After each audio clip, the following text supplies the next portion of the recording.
Wabarakatuh. Bahkan kami dari kelompok 4 akan menjelaskan tentang modul 4 yaitu fisika layar. Silakan dimulai dari rekan saya. Nama saya Haikal Pasya. Nama saya Aldi Halim. Saya Ridwan Jaya. Saya memperkenalkan dengan NPM 25 di tempat 24. Saya Rasia Justina. Assalamualaikum warahmatullahi wabarakatuh. Perkenalkan, saya Rasia Agustina dengan NPM 2578218.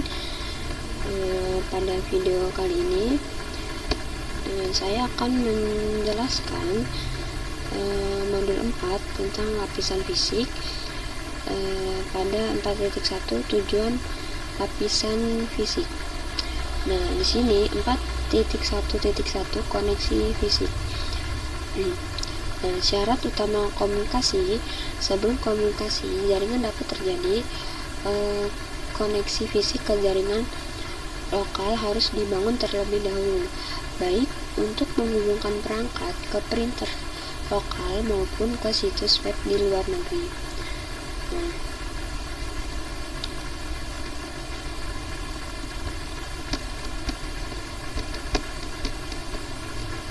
lalu ada jenis koneksi.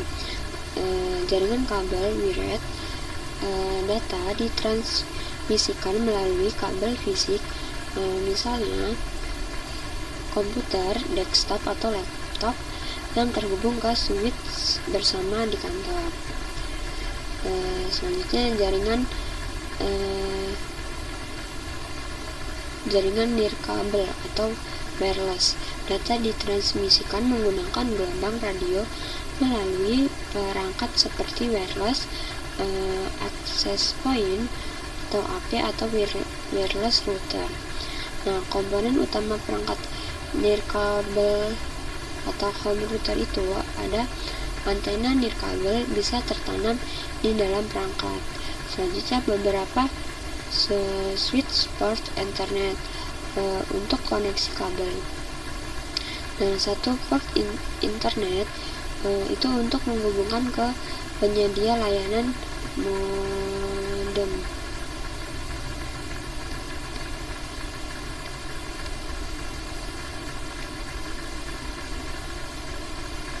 Selanjutnya ada 4.1.2 lapisan fisik.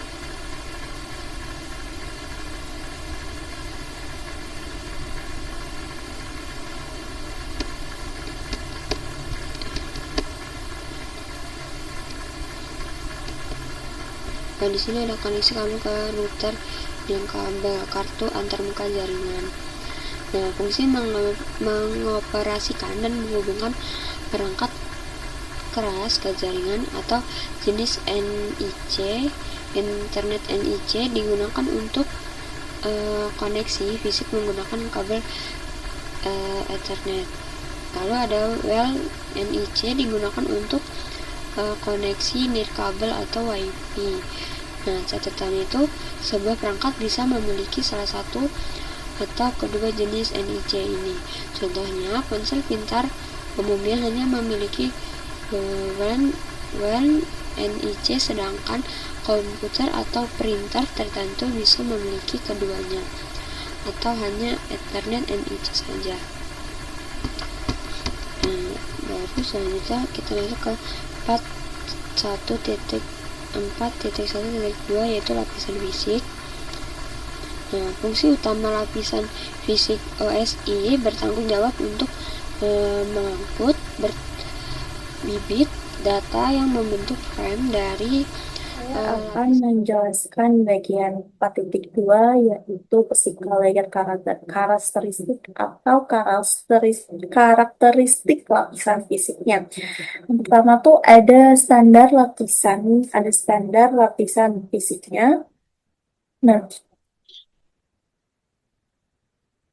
oke. Jadi pada protokol dan operasi lapisan OSI ini dilakukan menggunakan perangkat lunak yang dirancang oleh para insinyur, perangkat lunak dan ilmuwan. Oke. Layanan protokol dalam rangkaian TCP atau IP ini didefinisikan oleh Internet Engineering Task Force atau IETF. Lalu lapisan fisik ini terdiri dari sirkuit, media, dan konektor. Konektor yang dikembangkan oleh para developer atau insinyur. Oleh karena itu, jika sudah tepat standarnya, yang mengatur perangkat keras ini didefinisikan oleh organisasi. Teknik elektro dan komunikasi yang relevan. Terdapat banyak organisasi internasional dan nasional, organisasi pemerintah, dan perusahaan swasta yang terlibat dalam menetapkan dan memelihara standar lapisan fisik. Misalnya standar perangkat keras, media, pengkodean dan persinyalan lapisan fisik didefinisikan dan diatur oleh organisasi standar berikut. Ada International Organization for Standard atau ISO, okay, dan Telecommunication Industry Association atau Electronic Industry Association, TAI atau EAI.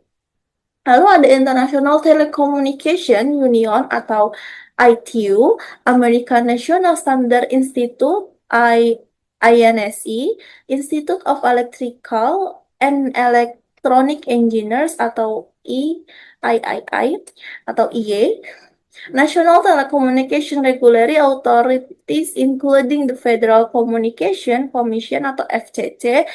Lalu di Amerika Serikat dan di Eropa itu ada Telecommunication Standard Institute atau ITSI. Nah, selain itu seringkali terdapat kelompok standar pengkabelan regional CSI atau Canadian Standard Association dan Canalike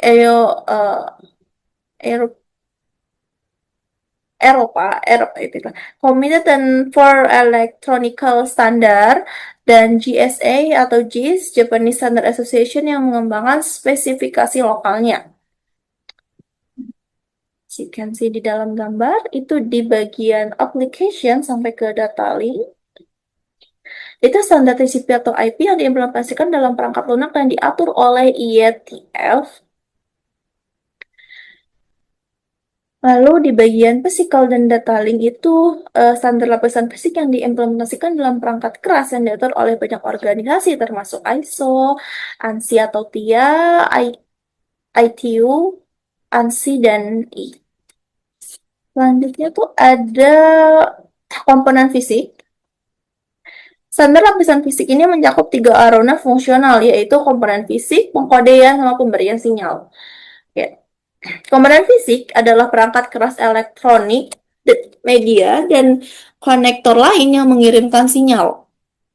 Yang mempresentasikan bit, komponen, perangkat keras seperti NIC, antarmuka dan konektor, material kabel, dan desain kabel. Semuanya ditentukan dalam standar yang terkait dengan kelapisan fisik. Berbagai port dan antarmuka pada router Cisco 1941 juga merupakan contoh komponen fisik dengan konektor dan pin khusus yang disesuaikan oleh standar. Yang selanjutnya ada encoding atau pengkodean. Ini tuh adalah metode untuk merubah aliran bit menjadi kode yang telah ditentukan sebelumnya. Kode adalah pengelompokan bit yang digunakan untuk memberikan pola yang dapat diprediksi dan dapat dikenali baik oleh pengirim maupun penerimanya. Contohnya, pengkodean Manchester encoding atau mempresentasikan bit 0 dengan 0 dengan transisi tegangan tinggi ke rendah dan bit 1 dipresentasikan sebagai transisi tegangan rendah ke tinggi.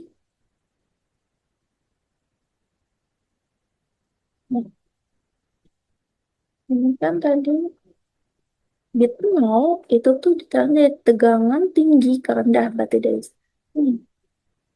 Lalu kalau 1 itu eh, dia tuh dari rendah ke tinggi, masuk ke rendah lalu ke tinggi. Tuh.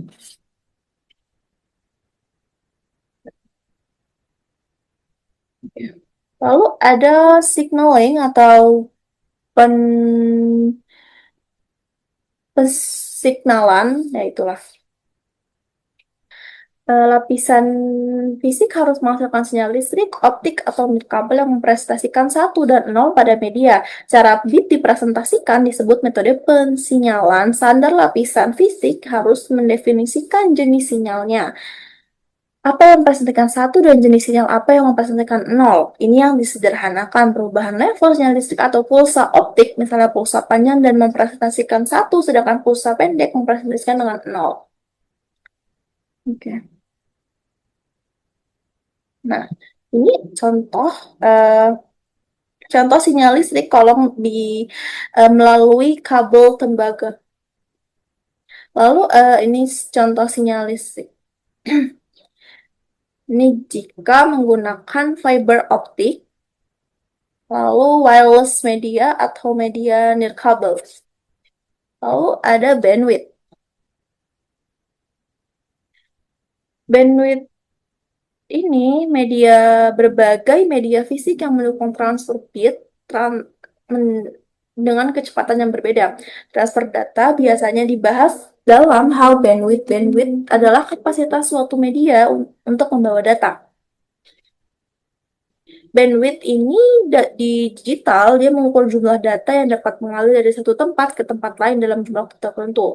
Bandwidth bisa diukur dalam kilobit per detik atau kbps, megabit per second atau mbps, atau gigabyte per second atau gbps.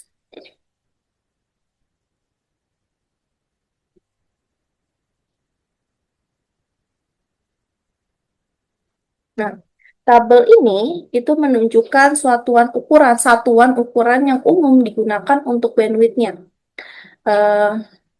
Contohnya, bit per second atau bit per detiknya atau bps itu satuan dasar bandwidth. Lalu ada kilobit per second atau kbps. 1 kbps sama dengan 1000 bps. Dan seterusnya. Lalu ada bandwidth terminologi atau ya sama aja sih. Terminologi bandwidth itu adalah istilah-istilah yang digunakan untuk mengukur kualitas bandwidth meliputi latensi, kapasitas, sama goodput. Latensi itu mengacu pada jumlah waktu termasuk penundaan yang dibutuhkan data untuk berpindah dari satu titik ke titik lainnya. Lalu ada kapasitas throughput itu adalah ukuran transfer bit melalui media dalam periode tertentu. Lalu ada goodput yang terdapat pengukuran ketiga untuk menilai transfer data yang dapat digunakan. Pengukuran ini dapat dikenal sebagai goodput.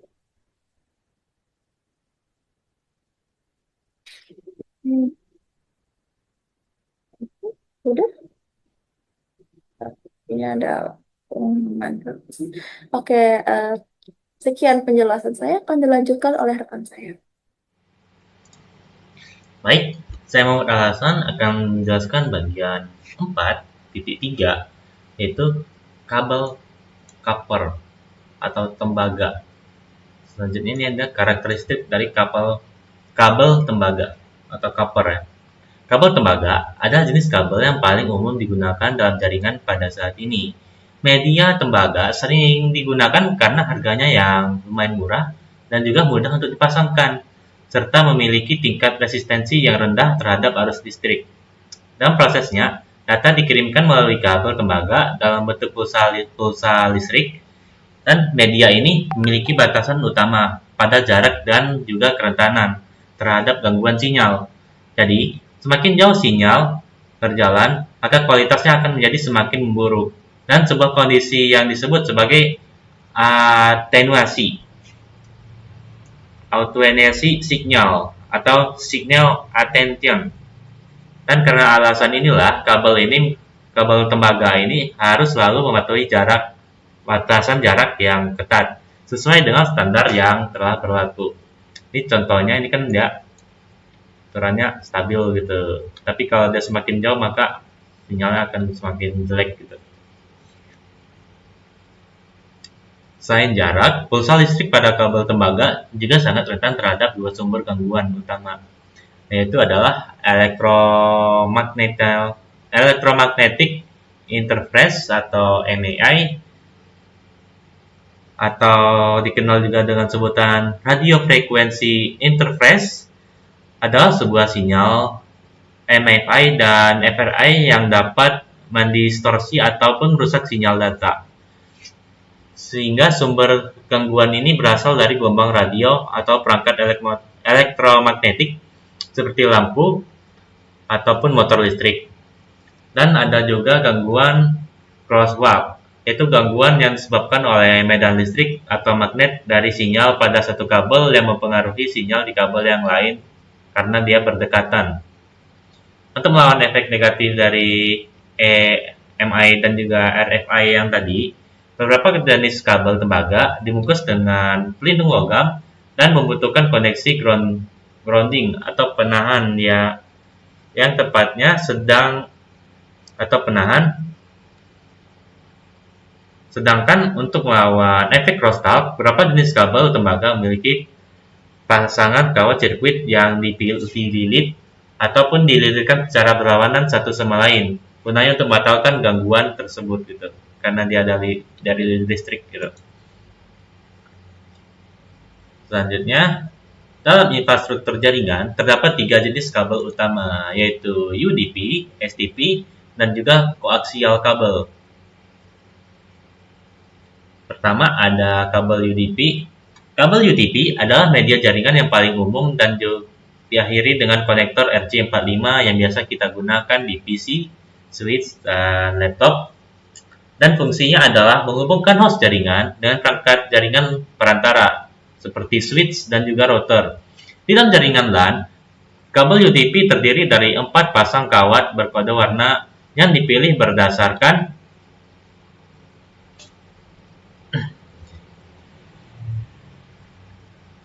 di dalam jaringan LAN, kabel UDP terdiri dari 4 pasang kawat berkode warna yang dipilih bersama, lalu dibungkus dalam selubung plastik fleksibel atau outer jacket yang melindunginya dari kerusakan fisik ringan.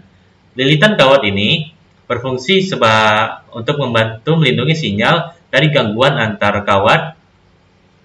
Lalu isolasi plastik berkode warna pada bagian dalam berfungsi untuk mengisolasi kawat secara elektrik satu sama lain dan juga membantu identifikasi setiap pasang kawat. Ini fungsinya buat apa-apa aja gitu.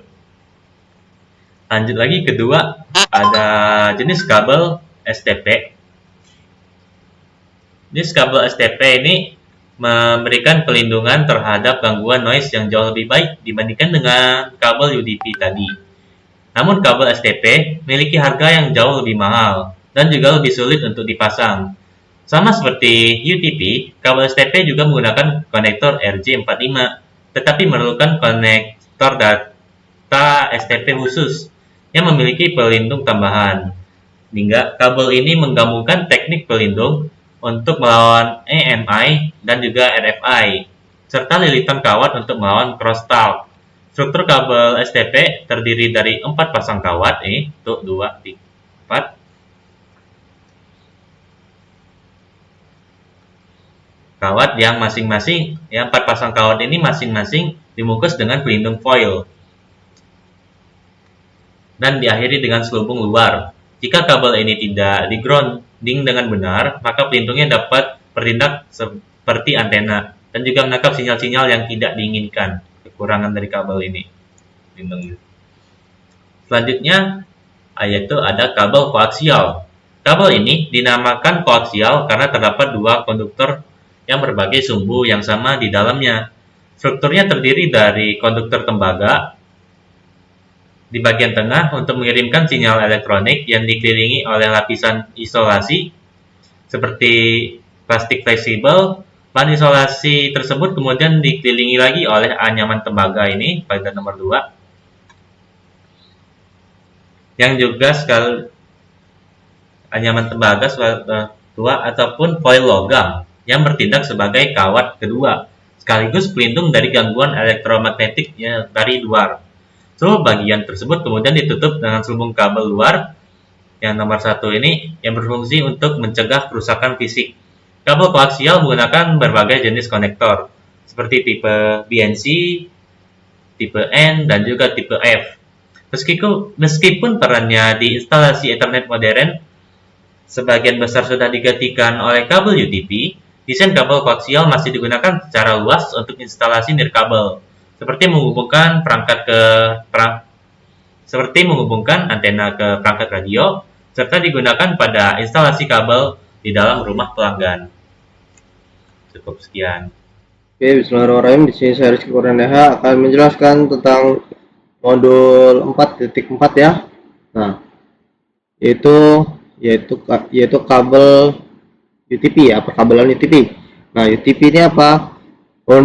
Unsiloed Twice Pair ya, yaitu standar yang biasa digunakan dalam LAN atau Local Area Network ya. Nah, di kabel UTP ini ada beberapa jenis ya. Nah, ini yang biasa digunakan di umum ya, kabel UTP umum. Nah, ini merupakan gambaran kabel UTP yang terpasang sangat buruk ya, cukup buruk karena dia berantakan. Nah, yang dengan benar itu secara tertata rapi seperti ini. Nah, dalam kabel UTP juga ya, itu ada dua jenis, yaitu kabel strike dan kabel crossover ya. Kalau kabel strike itu yang digunakan biasanya dari satu device ke device yang lain. Nah, kalau untuk cross dia itu untuk dari device yang sama. Ketika misalnya kalau untuk strike itu dia dari router ke router atau dari switch ke switch atau dari dan lain sebagainya ya. Itu untuk strike. Nah, kalau untuk crossover, untuk crossover itu untuk ke device yang sama ya. Cross itu untuk device yang sama. Di cross untuk sorry tadi strike itu untuk device yang berbeda. Misalnya dari router ke switch dan switch ke router gitu. Itu untuk strike ya. Kalau cross dia ke device yang sama seperti itu. Misalnya dari host ke host, router ke router, switch ke switch. Nah, itu menggunakan kabel cross. Nah, di sini ada dua jenis standar penggunaan pemasangan kabel UTP ya. Itu ada T568A, terus ada T568B. Nah, ini bentukan pemasangan kabelnya. Jadi ada 8 jenis kabel ya. Nah, kalau untuk strike itu dia satu tipe ya. Misalnya kita menggunakan tipe yang T568A. Nah, yang kan dia ada dua ujung ya, yang ujung satu dan ujung kedua untuk menyambungkan ke device-nya gitu. Nah, itu kalau kabel strike itu dua-duanya ujungnya sama. Misalnya pakai tipe yang ini ya, dua-duanya ujungnya kabelnya tipe yang sama. Tapi kalau cross dia dia di kabel yang berbeda. Misalnya di ujung menggunakan kabel ini dan di ujung menggunakan kabel ini. Dan sedikit kesimpulannya, berarti kabel strike itu standar tipenya sama, tapi untuk device yang berbeda, ke device yang berbeda. Kalau untuk cross dia itu ke tipe kabel yang sama, pemasangan kabelnya sama, tapi dia untuk ke device yang sama gitu. Pemasangannya beda tapi untuk ke device-nya dia sama. Ke device-nya dia sama ya. Seperti itu. Untuk selanjutnya akan dilanjutkan oleh kawan saya. Perkenalkan, nama saya Albi Halim. Jadi kali ini saya akan melanjutkan penjelasan dari modul 4 lapisan fisik.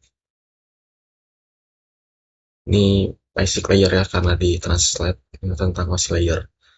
Kita masuk ke fiber optic sebar kita.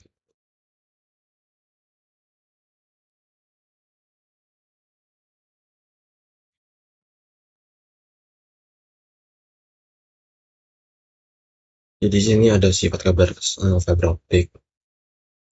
Jadi kalau kita pelajarin ini ya, fiber optic. Jadi fiber optic itu ada tipenya. Jadi dia itu sedikit mahal, ekspensif, dan juga dia tidak biasa digunakan ya, karena ada beberapa tipe.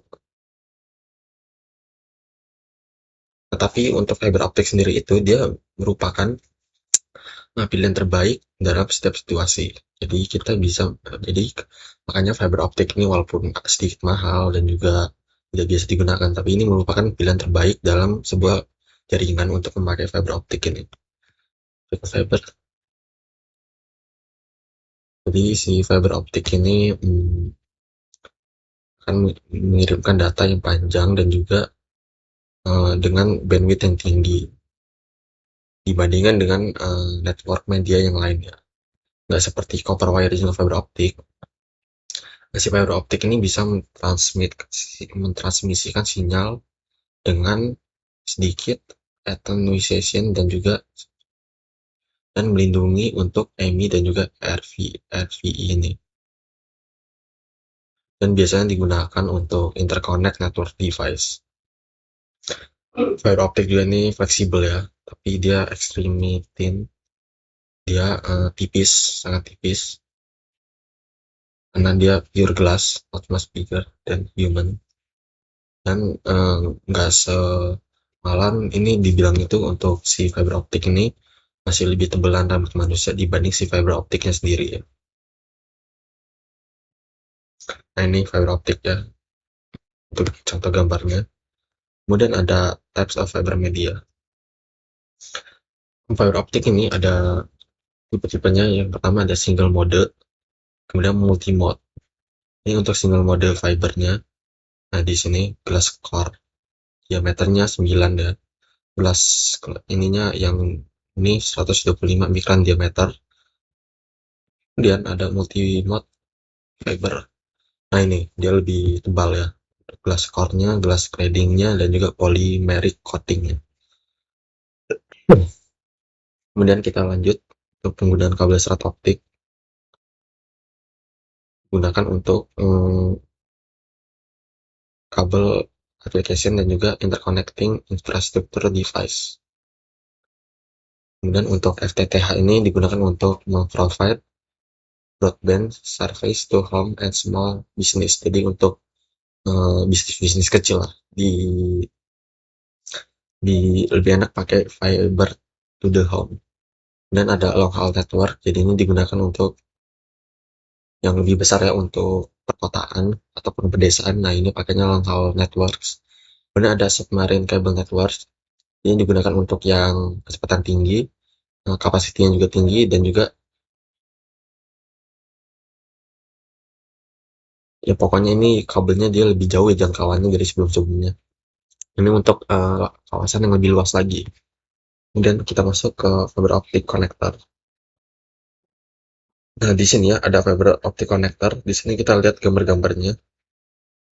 Nah ini, jadi ini untuk menyambungkan kabel fiber optiknya, kita untuk ngetes apakah fiber optiknya itu jalan apa enggak. Biasanya di sini nanti akan nyala lampu ya, lampu. Nah, peringatan buat teman-teman, ini fiber optik ini sangat bahaya ya. Jadi kalau kena mata itu bisa menimbulkan kerusakan di mata. Jadi jangan buat main-main. Jadi ini bahaya. Nah, seperti ini ya. Nah, mungkin kalau yang sudah sering praktek fiber optik juga tidak asing dengan gambar-gambar ini. Kemudian kita masuk ke fiber patch cord. Menjadi dia multi mode patch cord. Ini ya, seperti ini. Ada single modenya. Kalau ini single modenya yang tadi, seperti tadi. Ini multi mode.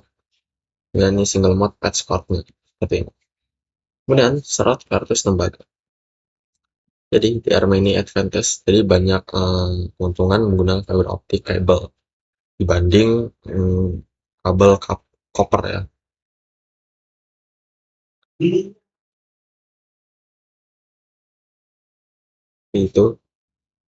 Nah, mungkin itu saja untuk penjelasan saya tentang bagian 4.35.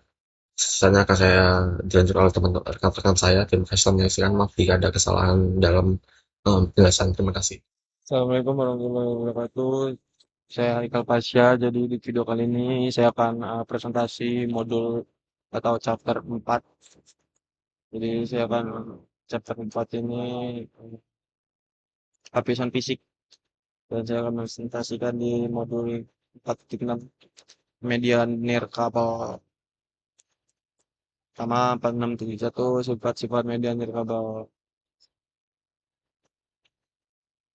Media nirkabel membawa sinyal elektromagnetik yang mempresentasikan angka biner dari komunikasi data menggunakan frekuensi radio atau gelombang mikro. Media nirkabel menyediakan pilihan mobilitas terbesar dibandingkan semua media lainnya, dan jumlah perangkat yang mendukung nirkabel terus meningkat. Nirkabel kini menjadi cara utama pengguna terhubung ke jaringan rumah dan perusahaan. Berikut beberapa keterbatasan teknologi nirkabel. Pertama, area jangkauan. Teknologi komunikasi data nirkabel bekerja dengan baik di lingkungan terbuka. Namun, bahan konstruksi tertentu yang digunakan dalam bangunan dan struktur serta medan setempat akan membatasi jangkauan efektifnya. Kemudian gangguan. Jaringan nirkabel rentan terhadap gangguan dan dapat terganggu oleh perangkat umum seperti telepon, nirkabel, rumah tangga. Beberapa jenis lampu neon, oven microwave, dan komunikasi nirkabel lainnya. Kemudian keamanan. Jangkauan komunikasi nirkabel tidak memerlukan akses ke media fisik.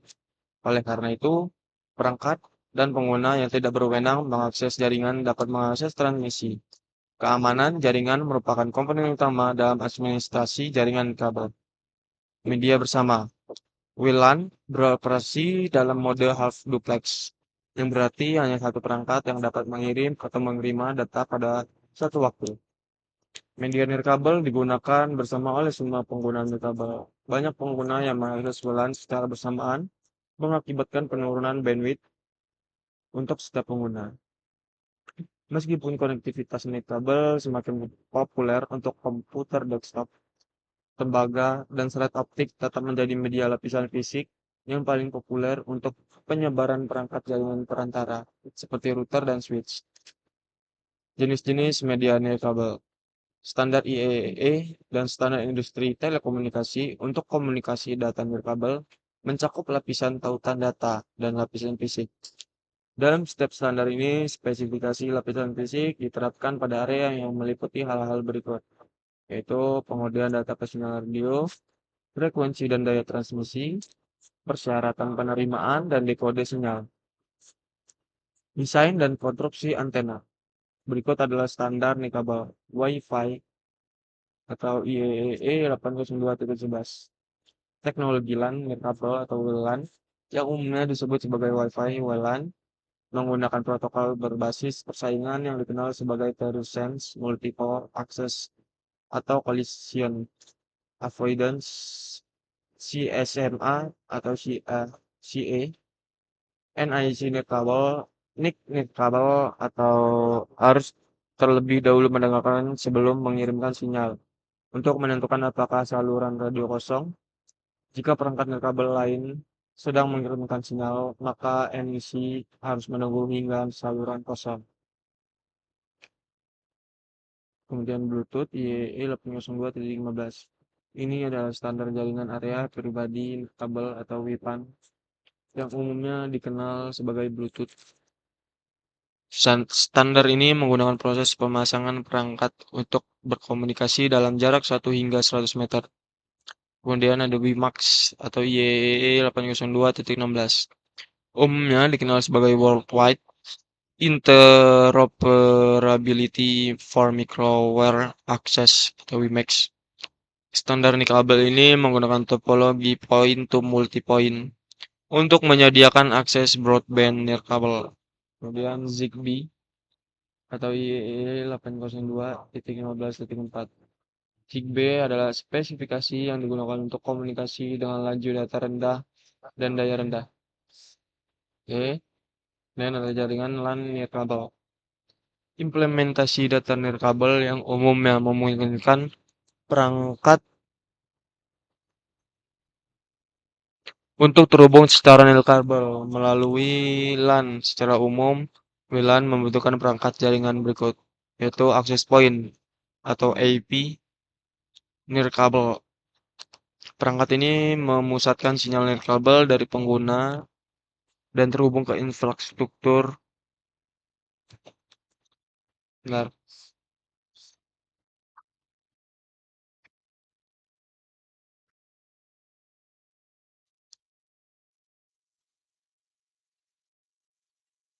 Ya,